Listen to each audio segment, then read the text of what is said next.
जय मसीह की। आज हम सीखेंगे परमेश्वर ने सृष्टि की रचना किस प्रकार की। उत्पत्ति पहला अध्याय।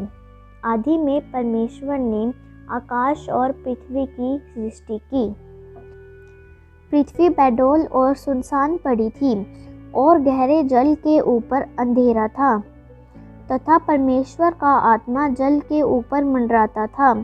जब परमेश्वर ने कहा उजाला हो, तो उजाला हो गया और परमेश्वर ने उजाले को देखा कि अच्छा है, और परमेश्वर ने उजाले को अंधेरे से अलग किया। और परमेश्वर ने उजाले को दिन और अंधेरे को रात कहा, तथा सांझ हुई, फिर भोर हुआ। इस प्रकार पहला दिन हो गया। फिर परमेश्वर ने कहा, जल के बीच एक ऐसा अंतर हो कि जल दो भाग में हो जाए। तब परमेश्वर ने एक अंतर बनाकर उसके नीचे के जल और उसके ऊपर के जल को अलग अलग किया, और वैसा ही हो गया। और परमेश्वर ने उस अंतर को आकाश कहा, तथा सांझ हुई, फिर भोर हुआ। इस प्रकार दूसरा दिन हो गया। फिर परमेश्वर ने कहा, आकाश के नीचे का जल एक स्थान में इकट्ठा हो जाए और सूखी भूमि दिखाई दे, और वैसा ही हो गया। परमेश्वर ने सूखी भूमि को पृथ्वी कहा, तथा जो जल इकट्ठा हुआ उसको उसने समुद्र कहा। और परमेश्वर ने देखा कि अच्छा है। परमेश्वर ने कहा, पृथ्वी से हरी घास तथा बीज वाले छोटे छोटे पेड़ और फलदायी वृक्ष भी, जिनके बीज उन्हीं में एक एक की जाति के अनुसार हैं, पृथ्वी पर उगे, और वैसा ही हो गया। इस प्रकार पृथ्वी से हरी घास और छोटे छोटे पेड़, जिनमें अपनी अपनी जाति के अनुसार बीज होते हैं, और फलदायी वृक्ष, जिनके बीज एक एक की जाति के अनुसार उन्हीं में होते हैं, उगे। और परमेश्वर ने देखा कि अच्छा है। तथा सांझ हुई, फिर भोर हुआ। इस प्रकार तीसरा दिन हो गया।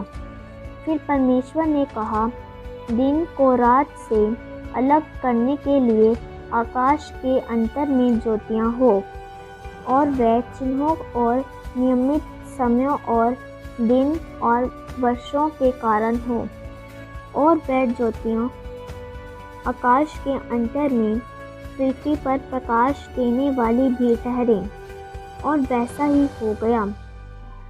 तब परमेश्वर ने दो बड़ी ज्योतियाँ बनाईं।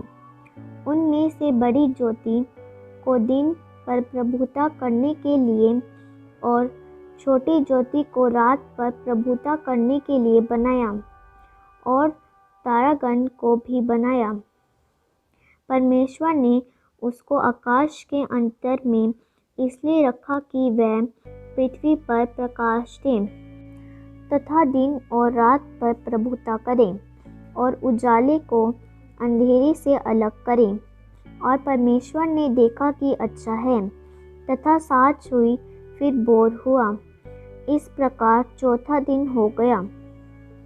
फिर परमेश्वर ने कहा, जल जीवित प्राणियों से बहुत ही भर जाए, और पक्षी पृथ्वी के ऊपर आकाश के अंतर में उड़े।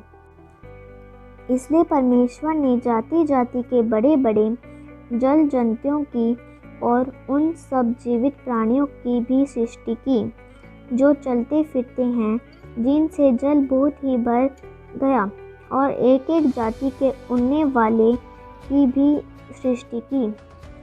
और परमेश्वर ने देखा कि अच्छा है। और परमेश्वर ने यह कहकर उन्हें आशीष दी, फूलो फलो और समुद्र के जल में भर जाओ, और पक्षी पृथ्वी पर बढ़े। तथा सांझ हुई, फिर भोर हुआ। इस प्रकार पांचवा दिन हो गया। फिर परमेश्वर ने कहा, पृथ्वी से एक एक जाति के जीवित प्राणी, अर्थात घरेलू पशु और रेंगने वाले जंतु, और पृथ्वी के वन पशु जाति जाति के अनुसार उत्पन्न हो, और वैसा ही हो गया।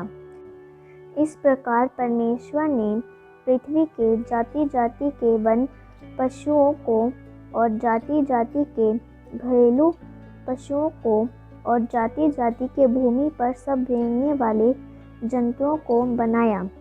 और परमेश्वर ने देखा कि अच्छा है। फिर परमेश्वर ने कहा, हम मनुष्य को अपने स्वरूप के अनुसार अपनी समानता में बनाएं, और वह समुद्र की मछलियों और आकाश के पक्षियों और घरेलू पशुओं और सारी पृथ्वी पर और सब रेंगने वाले जंतुओं पर भी पृथ्वी पर रेंगते हैं अधिकार रखे। तब परमेश्वर ने मनुष्य को अपने स्वरूप के अनुसार उत्पन्न किया। अपने स्वरूप के अनुसार परमेश्वर ने उसको उत्पन्न किया, नर और नारी कहकर उसने मनुष्य की सृष्टि की। और परमेश्वर ने उनको आशीष दी और उनसे कहा, फूलो फलो और पृथ्वी में भर जाओ और उसको अपने वश में कर लो, और समुद्र की मछलियों तथा आकाश के पक्षियों और पृथ्वी पर रेंगने वाले सब जंतुओं पर अधिकार रखो। फिर परमेश्वर ने उनसे कहा, सुनो, जितने बीज वाले छोटे छोटे पेड़ सारी पृथ्वी के ऊपर हैं और जितने वृक्षों में बीज वाले फल होते हैं, वह सब मैंने तुमको दिए हैं, वह तुम्हारे भोजन के लिए हैं। और जितने पृथ्वी के पशु और आकाश के पक्षी और पृथ्वी पर रेंगने वाले जंतु हैं, जिनमें जीवन का प्राण है, उन सब के खाने के लिए मैंने सब हरे हरे छोटे पेड़ दिए हैं। और वैसा ही हो गया।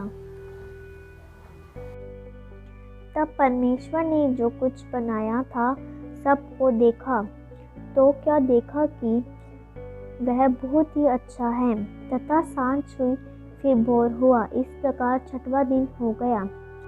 जय मसीह की। हम जल्द ही मिलेंगे दूसरे भाग में। तब तक के लिए प्रभु यीशु मसीह में बने रहें। जय मसीह।